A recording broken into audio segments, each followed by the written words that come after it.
Greetings, YouTube. This is Quentin, and I'm back with an unboxing of the iPhone 12 Pro Max. I have an 11 Pro that I'm going to trade in for this phone, which saves me a great deal of money, well, at least half. And I do have a Pixel 5 that I know I haven't really did a review on, but I'm still getting phones, not every phone. But I had the Pixel 5.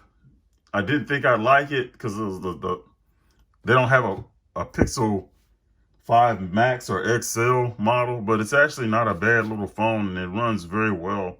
Runs the Google software very well. But right now, I have the iPhone 12 Pro Max, and I'll probably be sticking with that for a while if I like it.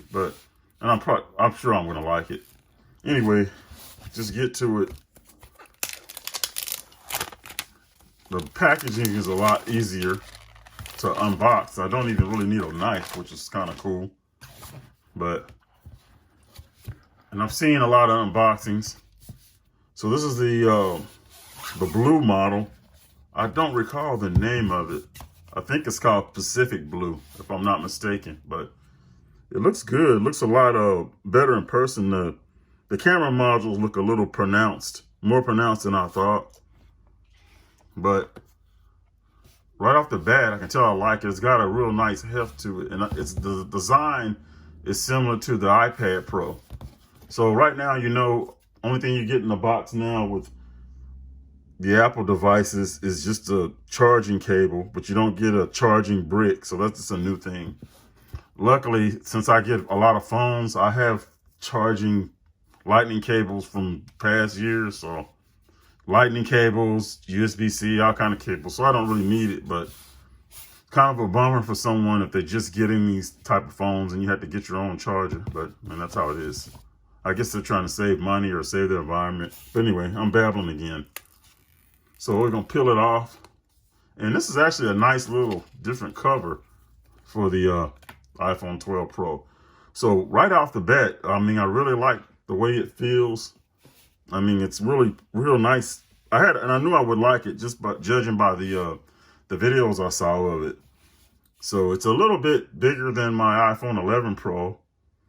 And it has the stainless steel band around the edge and the really sharp edges, just like the iPad Pro, versus kind of the rounded edges on previous iPhones. And so I really like this. It's really a nice, cool, slick industrial design with the USB, well, not USB, still lightning connection at the bottom with the speakers. I believe a microphone and a speaker, and a speaker at the top. So it has dual stereo speakers. The typical buttons, this is the SIM ejection tray with a SIM tray and the volume rocker. Well, the power button on one side, and then the typical volume rocker and the slider switch on the for the Apple. That's typical of Apple phones. And on the back, it had the nice looking protruding camera module. So, right off the bat, I really, really like the way this phone looks. And feels. I'm kind of glad I got it. The Pacific Blue is a little darker blue than what I thought. So I guess I'm going to power it up and just to see how it does.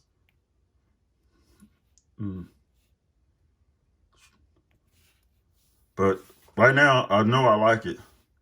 And this is not a 120 hertz screen either. It's a regular 60 hertz.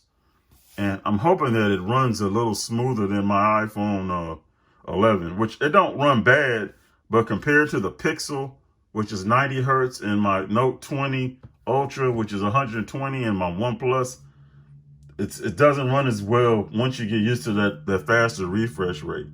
But usually Apple, in the past, their software runs so good that it doesn't matter. And I'm hoping this is the case with this phone. But right now, my iPhone 11 Pro doesn't run as smooth as my Android phones. But I guess I usually don't do all this on camera, but I'll do some of it. So, but right off the bat, it feels like it's got that classic smooth, kind of buttery iOS, operation. Still maybe not as quite as smooth as the the 90 hertz and 120 hertz phone, but decent enough. So I'll pick my my language, so which is at the top. But anyway, I'm gonna go ahead and set this up, and then this is just a quick unboxing. There's not a lot in the box anymore, which it really wasn't that much before, but you don't get any you don't get the charging brick, or you don't get the earphones or anything now. So not a whole lot to show other than just the phone itself and a quick power on. But I'm gonna try to do my SIM card and give a little review. I know I haven't been doing any reviews, but something tells me I'm gonna like this phone a lot, so I probably will be doing some reviews of it and some phone comparisons. Anyway, but right off the bat, this is really nice. I like the way this feels. I think I like this better than even the Note 20 Ultra. I mean, as far as the way it's designed, you know, and the notch doesn't really bother me anymore. But anyway, thank you for watching. Hope everyone's being safe. It's been a weird time, and just hope everybody's being safe and careful, and enjoying the holidays with their family. Thank you for watching. Have a nice day.